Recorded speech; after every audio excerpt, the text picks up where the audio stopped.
M. Fletcher Brown here with another artist video blog at KIX96country.com. Our guest today, all the way from Norman, Oklahoma, by way of Nashville, Tennessee. Please welcome new country artist, Cutter Elliott. How are you, Cutter? I'm doing great. How are you doing? I love your hat, by the way. Thank you so much. I always love it when artists come in with cowboy hats because I'm really jealous because I love cowboy hats, but I look stupid in a cowboy hat. So if you can pull off a cowboy hat, respect. Well, thank you. Okay. Thank you. I appreciate it. All right, now we're going to talk to Cutter about his current single at Country Radio. All right, it's called "Heartache Waiting to Happen," but we really want to get into learning as much as we can about you. You actually have a remarkable story, Cutter. All right, now you originally I mentioned from Norman, Oklahoma. Is that correct? Yes, born in Oklahoma City, raised in Norman, and then in January I moved to just outside of Nashville, Tennessee, Hendersonville. Mm-hmm. Now, help me out. Geography was not my best subject. I think Norman is kind of southern Oklahoma, isn't it? Yeah, it's just right underneath Oklahoma City. It goes Oklahoma City more than Norman, home of the Oklahoma Sooners. Yes. So, okay. Yeah. So, I mean, I was trying to remember. I think I know. I had a friend that lived in or near Norman, and I want to say that's kind of southern Oklahoma, if I remember right. Uh-huh. All right. So, would you say that like your earliest musical influences probably that Oklahoma, Texas country? No, actually, my first introduction to music, my pawpaw, my mom's dad, introduced me to the music of Johnny Cash. Oh, And so Arkansas. Arkansas, and it just stuck from there. And I was born 8 weeks premature, diagnosed with cerebral palsy, and then later autism. And because of my autism, I fixated on Johnny Cash and studied the life of Johnny, and then and country music, but specifically Johnny. All right, so now I was gonna get to that, but you 8 weeks into your life, you were diagnosed with cerebral palsy and autism, and there were also some other physical limitations that like you were partially blind and deaf. So let me just ask: was the prognosis for your life, was it a positive one early in your life? I think so, because my mother never told me anything the doctors said. She just always encouraged me to do what I wanted to do, which was sing and play guitar. And, you know, I had several surgeries on my foot and my eyes to help me see, and therapy, physical therapy. And I just knew I had to go to it, you know, growing up. And I just thought I thought everybody had to go through it. You know, to me, it was normal. So that's beautiful, by the way. It's like, you know, I've always believed if you don't tell a child that there are limitations, they will never find limits. And you're proof of that.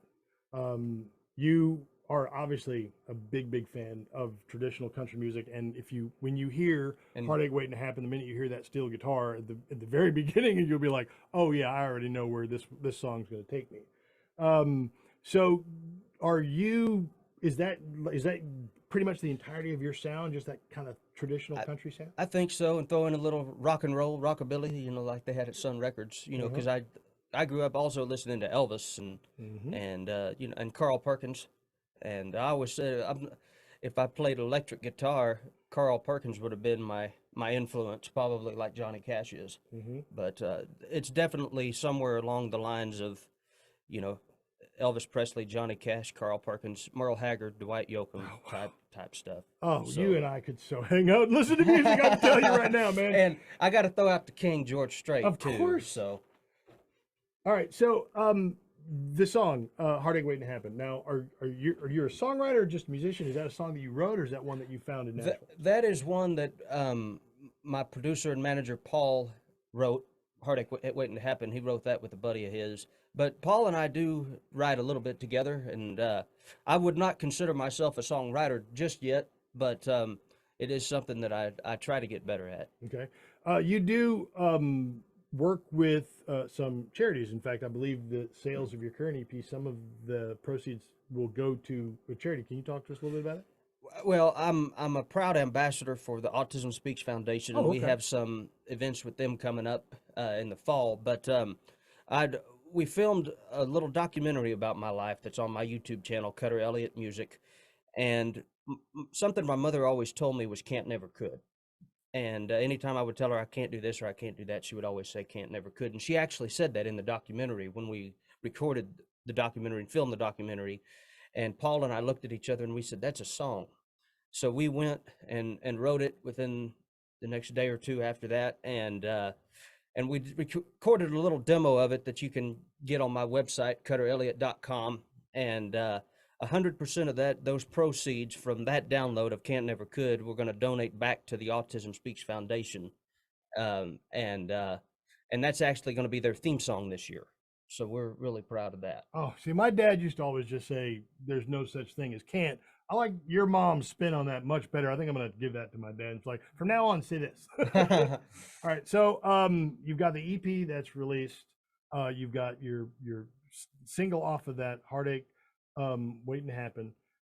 What's next for Cutter Elliott? I mean, are you looking at maybe a full-length album at some point? You know, I'd love to get back in the studio and record it, you know, at some point down the road. In September, I've got a couple shows lined up with Thompson Square. Oh yeah, okay. And so I'm really looking forward to that. Those are in Michigan. And we've got some Autism Speaks Foundation walks that I speak and perform at in St. Louis, Kansas, Oklahoma, and Texas that we're looking forward to. And then hopefully get in the studio and cut some more songs that we've written. And I just finished the music video for Heartache Waiting to Happen that should come out within the next 2 or 3 weeks, I guess, maybe. I don't know. So, but that was a fun process, filming that music video. Okay. Well, Cutter Elliott is our guest, and if you're suddenly just on fire to know as much as you can about Cutter Elliott, I need you to tell folks, where can they find you on the internet? Sure. You can visit my website, cutterelliott.com, and I've got a couple singles outside of the album Heartache Waiting to Happen. We've released some singles that you can download from there. You can digitally download the physical, or digitally download the album Heartache Waiting to Happen, or you can also order it physically and I'll sign it for you, and if you'd like that. I'm on all streaming services, Facebook and Instagram. It's also where you can find me as well. All right. So, Cutter Elliott is our guest. Heartache Waiting to Happen is a single. You want to hear it? Call us at KIX96 and we'll happily play it for you. Look for a live performance. Cutter Elliott's going to play a song live here in the studio. There'll be a video of that elsewhere here on our YouTube channel. In the meantime, Cutter, man, thanks so much for coming. Thank you for having me. Thanks for sharing your story. Well, thank you so much for having me on. I appreciate it. We're going to have to get you back down here sometime pretty soon, and keep us updated on everything that's going on with you, all right? I'd love to come back. Thank you so much. All right, and we'll see you next time on another artist video blog. KIX96country.com. You're just a heartache waiting to happen. You've left a trail of men pride.